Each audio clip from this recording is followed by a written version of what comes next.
Hello everyone, I welcome you all to GK ocean YouTube channel.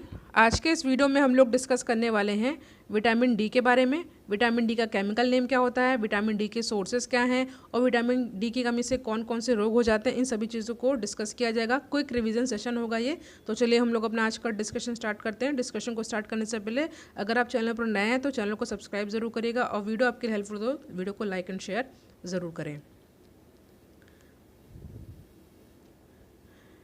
Vitamin D के बारे में कुछ important fact आपको याद कर लेना है, जैसे कि विटामिन डी जिसका केमिकल नेम या जिसको हम लोग कैल्सीफिरॉल कहते हैं और विटामिन ए को रेटिनॉल कहते हैं। ठीक है, ये भी आपको याद कर लेना है।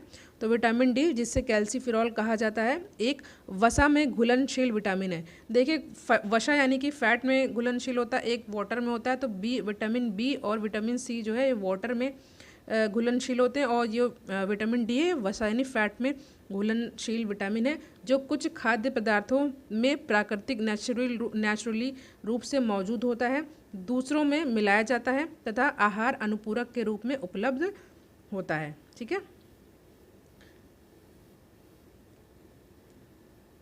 यह अंतर्जात रूप में भी निर्मित होता है जब सूर्य के प्रकाश से पराबैंगनी यानी कि यूवी रेज त्वचा पर पड़ती हैं और विटामिन डी संश्लेषण को ट्रिगर करती हैं। ठीक है, सूर्य के प्रकाश के दौरान विटामिन डी वसा में संग्रहित हो जाता है और सूर्य का प्रकाश उपलब्ध न होने पर मुक्त हो जाता है।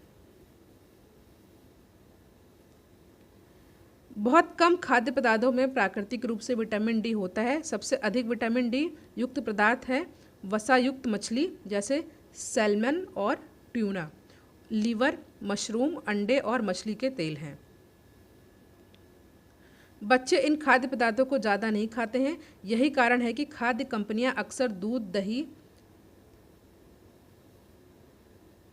जूस, अनाज और अन्य पदार्थों में विटामिन डी के साथ फोर्टिफाई करती हैं।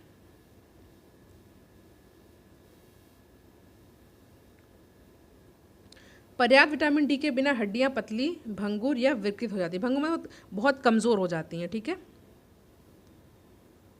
विटामिन डी की शरीर में अन्य भूमिकाएं भी हैं, जिनमें सूजन को कम करना, साथ ही कोशिका वृद्धि, न्यूरोमस्कुलर और प्रतिरक्षा कार्य तथा ग्लूकोज चयापचय जैसी प्रक्रियाओं का नियमन शामिल है। चयापचय यानी मेटाबॉलिज्म की बात हो रही है यहाँ पर।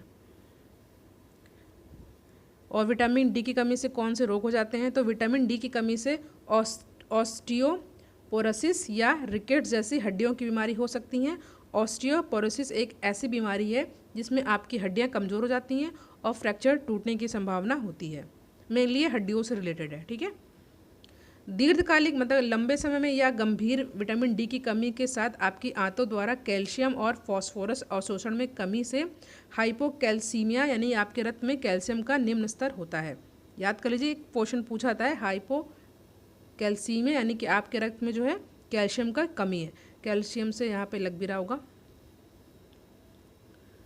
इसमें सेकेंडरी हाइपरपैराथायरॉयडिज्म रक्त में कैल्शियम के स्तर को समान रखने के लिए पैराथायराइड ग्रंथियों को अति सक्रिय होना होता है।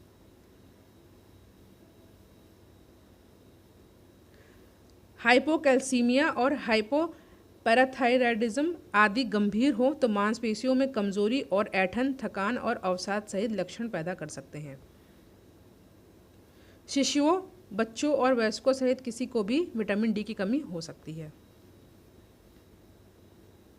विटामिन डी की कमी उन लोगों में अधिक सामान्य हो सकती है जिनकी त्वचा में मेलेनिन की मात्रा अधिक होती है। ठीक है, और जो व्यापक त्वचा कवरेज वाले कपड़े पहनते हैं, विशेष रूप से मध्य पूर्वी देशों में। गहरी त्वचा, ठीक है, याद रखें, मेलेनिन की कमी की मात्रा अधिक यानी कि गहरी त्वचा। विटामिन डी की खुराक आमतौर पर विटामिन डी की कमी के इलाज और रोकथाम के लिए उपयोगी होती हैं।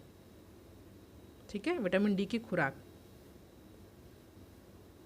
तो यहाँ पे हमने विटामिन डी के बारे में डिस्कस किया। मेनली विटामिन डी की कमी से रिकेट्स यानी कि हड्डियों का कमज़ोर होना, टेढ़ा मेढ़ा होना, और विटामिन डी का केमिकल नेम होता है कैल्सीफिरॉल, विटामिन ए का होता है रेटिनॉल। ठीक है, ये सभी चीज़ें आपको याद कर लेना, एग्जाम के लिए हेल्पफुल होगा। Thank you.